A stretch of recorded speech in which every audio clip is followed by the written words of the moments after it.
Ketika pintu lift terbuka, Arumi bergegas masuk. Kebetulan lift yang digunakan oleh wanita itu diperuntukkan khusus bagi orang-orang penting perusahaan, termasuk seluruh keluarga Adiguna tanpa terkecuali. Kala pintu lift belum tertutup sempurna, netra wanita itu menangkap sosok gadis yang sangat familiar baginya. Loh, bukankah itu?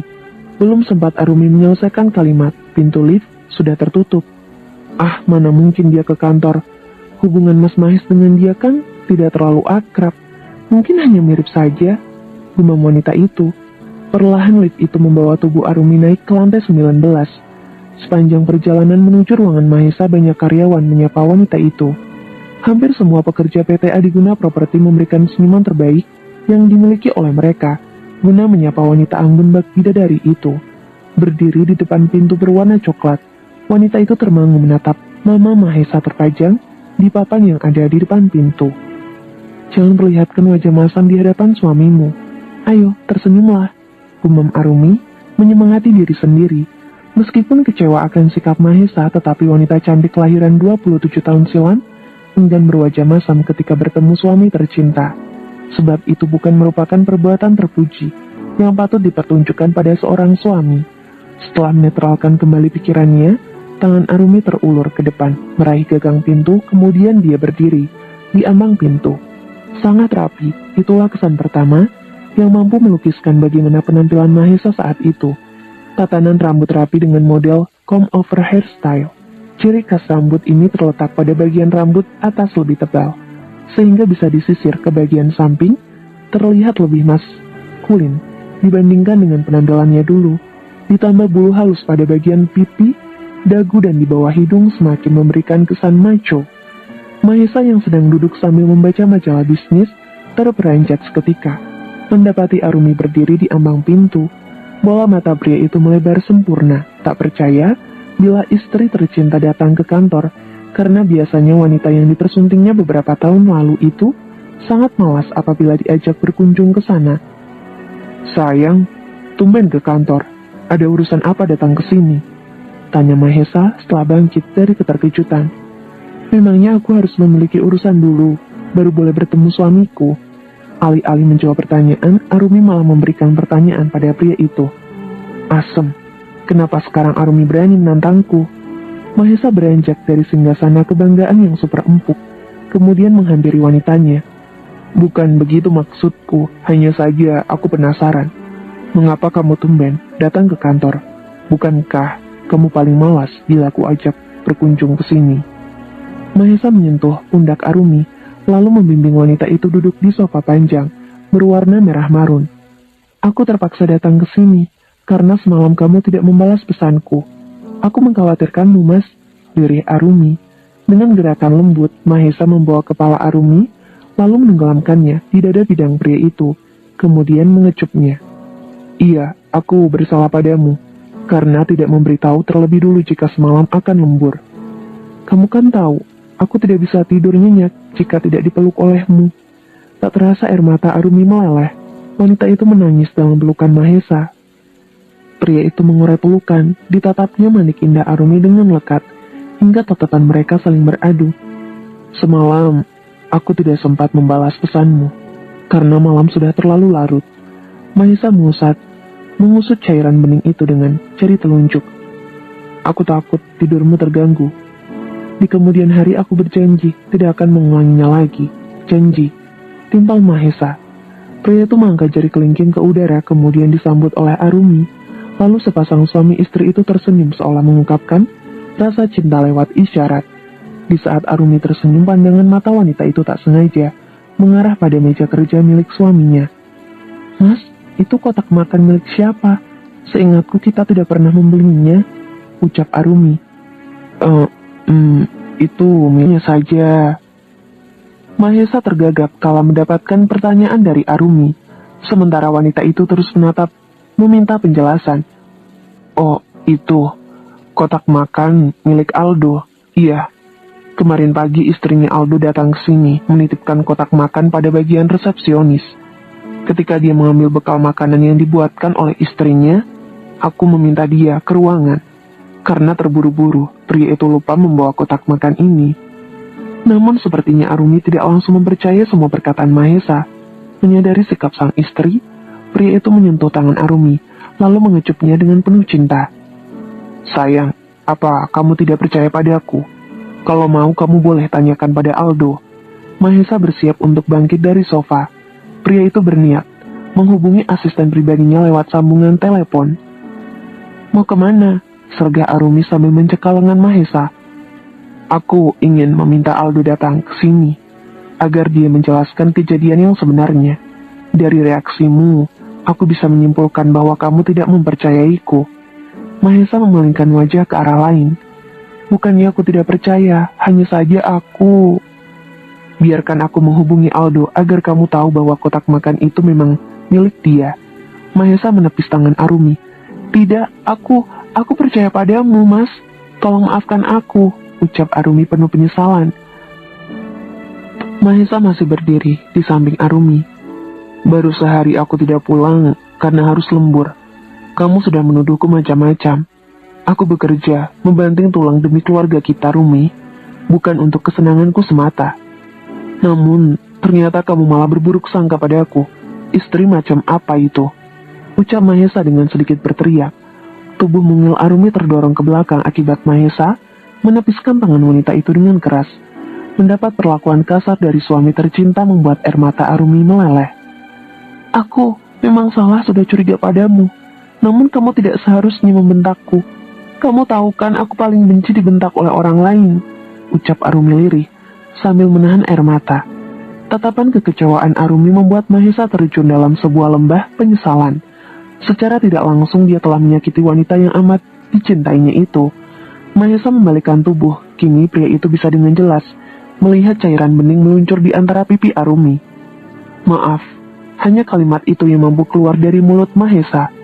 Rasanya lidah pria itu keluh, tak mampu berkata. Jika memang kamu tidak suka, cukup memperingatkanku saja tanpa harus meninggikan 1 oktav suaramu. Tangis Arumi semakin pecah hingga memenuhi seisi ruangan. Mahesa menarik napas dalam demi mengendalikan amarah yang tengah menguasainya. Aku sudah berkata jujur, tetapi kamu masih curiga. Lalu aku harus bagaimana agar membuatmu mempercayaiku? Sejenak pria itu melirik arah Arumi yang tengah menutup wajah dengan kedua tangan. Melihat istri tercinta menangis, rasanya hati pria itu seperti dihujam oleh belati. Sakit tetapi tidak berdarah. Mahesa berjongkok di hadapan sang istri, lalu mengusap lembut rambut wanita itu. Maaf karena sudah membuatmu menangis. Tapi sungguh aku tidak bermaksud menyakitimu. Dengan gerakan cepat, Mahesa memeluk tubuh Arumi dalam dekapan. Ketika wanita itu berontak, dia semakin mengeratkan pelukan secara posesif, membuat Arumi tak berdaya. Kumohon, jangan menangis lagi. Aku mengaku salah, tolong maafkan aku. Pria itu mendaratkan sebuah kecupan di puncak rambut Arumi. Kalau kamu terus menangis, maka riasanmu akan luntur, dan wajahmu tidak cantik lagi, godanya. Mendengar perkataan itu, tangisan Arumi semakin pecah. Dia memukul dada bidang sang suami dengan lembut seraya berkata, Kamu jahat, Mas, tega berteriak di hadapanku. Sayang, kamu boleh memukul dadaku sepuasnya, tapi jangan menangis lagi. Aku tidak tahan melihatmu berlinang air mata. Mahesa mengusap punggung Arumi dengan lembut. Bagaimana jika Mama Nimas tahu aku sudah membuatmu menangis? Mungkin saja beliau memintaku untuk menjauhimu. Apa kamu tega membiarkanku tidur sendirian? Rengek pria itu.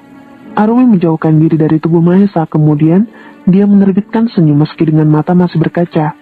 Tentu saja harus tega, sebab kamu juga membiarkanku tidur sendirian tadi malam. Jadi anggap saja sebagai balasan, karena sudah jahat padaku. Kan aku tidak sengaja. Setelah mengantarkan bekal makanan untuk Mahesa dan menghabiskan waktu beberapa saat dengan suami tercinta, Arumi meminta Burhan untuk mengantarkannya ke rumah Naila. Sudah lama sekali wanita itu tidak menjenguk mama dan papa mertuanya. Bukan tanpa alasan, wanita itu jarang mengunjungi mertuanya, sebab setiap kali dia datang berkunjung, pasti ada saja perselisihan terjadi di antara dua wanita beda generasi itu. Ketika berada di dalam mobil, Arumi lebih memilih diam, sambil menikmati pemandangan di luar jendela. Sebuah lagu yang dipopulerkan oleh runner-up ajang pencarian bakat menjadi musik pengiring sepanjang perjalanan.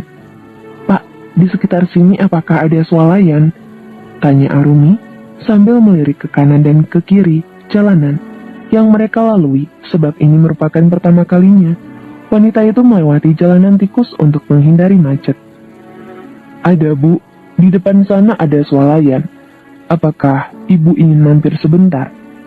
Arumi menganggukkan kepala sebagai jawaban. Kemudian wanita itu menyandarkan kembali kesandaran kursi penumpang. Tak lama berselang, Burhan memarkirkan mobil di depan sebuah swalayan. Lalu Arumi turun dan berjalan menuju pintu masuk yang jaraknya sekitar 10 meter dari tempat parkiran. Wanita itu mendorong troli sambil memilih makanan yang cocok untuk diberikan kepada ibu mertua. Selera Naila tergolong gampang-gampang susah untuk ditebak, membuat Arumi harus berpikir keras apabila ingin membelikan makanan atau barang-barang untuk sang mertua. Sebaiknya aku membeli apa ya untuk Mama Naila? Gumam wanita itu seraya menepuk-nepuk jari telunjuk ke dagu. Sebuah ide terlintas. Arumi segera menghampiri stand penjual kue. Di dalam etalase berjejer aneka ragam kue seperti kue tart, bolu, brownies, dan masih banyak lagi. Dari sekian banyak kue, Arumi lebih tertarik membelikan brownies rendah gula sebab di usia Naila yang mendekati kepala 5 sangat berisiko terkena diabetes. Oleh karena itu, sebagai dokter dan menantu yang baik, Arumi ingin memberikan yang terbaik bagi mertuanya. Meskipun harga satu wadah brownies dibanderol dengan harga yang cukup mahal. Tetapi bagi wanita itu kesehatan ibu mertua lebih penting dari segalanya. Mbak, tolong bungkus brownies ini. Wanita itu menunjuk salah satu makanan yang terbuat dari olahan coklat dengan rasa blueberry. Silahkan, Bu. Penjaga stand itu menyodorkan wadah berisi brownies pesanan Arumi. Kemudian, wanita itu berpindah ke stand buah-buahan. Suasana swalayan tidak terlalu ramai, karena waktu siang sehingga Arumi bisa lebih leluasa bergerak ke sana dan kemari, memilih makanan maupun barang-barang yang akan dibeli. Siang itu, Arumi tidak hanya membeli kue dan buah-buahan untuk mertuanya, dia juga membeli semua kebutuhan rumah tangga untuk persediaan selama 2 minggu ke depan. Wanita itu membeli sayuran, beras, roti tawar, selai, kopi, dan teh chamomile, hingga troli yang dia dorong penuh dengan barang belanjaan. Kurasa semua barang yang dibutuhkan sudah masuk ke dalam troli. Kini tiba saatnya aku membayar di kasir. Setelah itu pergi ke rumah Mama. Mama Naila pasti suka dengan kue yang kubeli. Seulas senyum terlukis di wajah wanita itu. Setelah melakukan transaksi, wanita itu keluar dengan mendorong troli. Ketika melewati jalanan landai yang berada di samping anak tangga, dari arah belakang, seorang bocah kecil berlari dengan cepat, karena lantai licin menyebabkan keseimbangan Arumi tidak stabil, dan tak sengaja, dia menabrak seorang pria yang berjalan ke arahnya. Aduh, pekik pria itu ketika troli milik Arumi menabrak perutnya. Mas, maaf, saya tidak sengaja, ucap Arumi dengan wajah cemas, karena takut pria di hadapannya marah. Meskipun pria itu merasakan bagian perutnya sakit, tetapi ia hanya mampu meredam amarah. Terlihat dari rahang pria itu menonjol keluar serta napas kasar terdengar oleh indera pendengaran. Ia menatap dingin ke arah Arumi dengan sorot mata tajam seakan ingin menghabisi wanita itu hidup-hidup. Lain kali kalau jalan hati-hati, jangan sampai mencelakai orang lain. Kamu bisa menjadi malaikat maut bagi orang lain jika kejadian tadi terulang lagi, ucap pria itu sinis, seraya meninggalkan Arumi yang masih terdiam di tempat. Loh, kenapa dia marah? Kan aku tidak sengaja. Usai berbelanja, Burhan langsung melanjutkan kendaraan roda 4 milik sang majikan. 30 menit berlalu dan kini mobil mewah series terbaru sudah berada di halaman. Arumi mengerutkan kening melihat mobil lain terparkir di depan garasi. Mobil itu tidak asing bagiku, tetapi aku lupa milik siapa. Gumam wanita itu. Tidak ingin menduga-duga Arumi turun dari mobil dengan menenteng 2 plastik yang dapat didaur ulang. Selamat siang, Bi. Apakah Mama ada di dalam? Sapa Arumi kala melihat ART yang bekerja di kediaman Adiguna tengah sibuk membersihkan jendela. Mbak Arumi, Bu Naila ada di dalam. Silakan masuk. Bilina menerima 2 plastik yang diberikan oleh menantu dari sang majikan. Kemudian berjalan mengantarkan Arumi bertemu Naila. yang sedang duduk santai di sebuah gazebo di pinggir kolam renang. "Saya tinggal dulu Mbak, kalau butuh sesuatu panggil saja." Baru 2 langkah, Arumi dikejutkan oleh kehadiran seorang perempuan yang wajahnya begitu familiar. Gadis itu sedang duduk sambil bercengkrama dengan Naila. Sikap ibu mertuanya sangat ramah, berbanding terbalik dengan sikapnya terhadap Arumi. "Kayla," ucap Arumi lirih, tetapi sukses membuat Naila dan Kayla menoleh ke sumber suara. "Rumi, kamu sedang apa di sini?" tanya Kayla. Wanita itu berjalan perlahan, menghampiri Naila yang sedang membaca majalah fashion. Dia hanya melirik sekilas ke arah Arumi, kemudian melanjutkan kembali aktivitas yang sempat tertunda karena kedatangan menantunya. "Aku sengaja datang ke sini untuk menengok mertuaku. Kamu sendiri sedang apa di sini? Bukankah seharusnya kamu sedang pemotretan?" "Mama yang meminta Kayla datang ke sini."